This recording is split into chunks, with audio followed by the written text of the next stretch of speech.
Oh, so you mean what you're referring to basically is an attack, an act of aggression, that they suddenly fire missiles at civilian targets at apartment buildings and slaughter people in those apartment buildings, slaughtering whole families. For you, that's targeting. That's a really sophisticated act. But if I can just ask, have military facilities been hit? Have nuclear facilities been hit?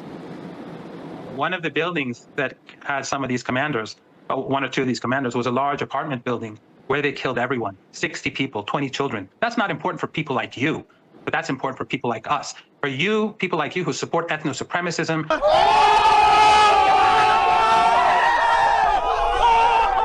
and the chosen people being able to slaughter and exterminate Professor Palestinians. Marandi, I'm just trying to get the perspective. We're trying to give you airtime so that you can give us the Iranian perspective on this. And we want to know, and I want to understand, Iran's position here. Will you come to the negotiating table now? Donald Trump, after these series of airstrikes and this attack was launched, called on Iran to come back to the negotiating table. As the spokesperson of the regime, or as someone who worked closely with the negotiating team, do you believe they will come to the negotiating table now?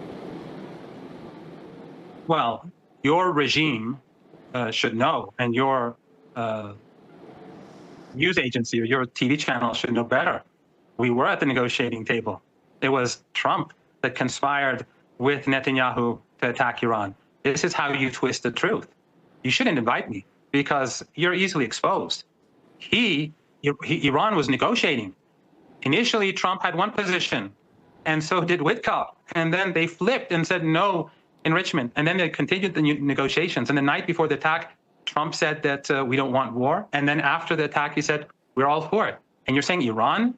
Is Iran going to come back to the negotiating table? The audacity. Come on.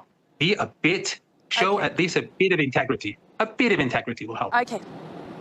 Okay, Professor Marandi, thanks again for joining us here on the program. Oh, that was a little mean.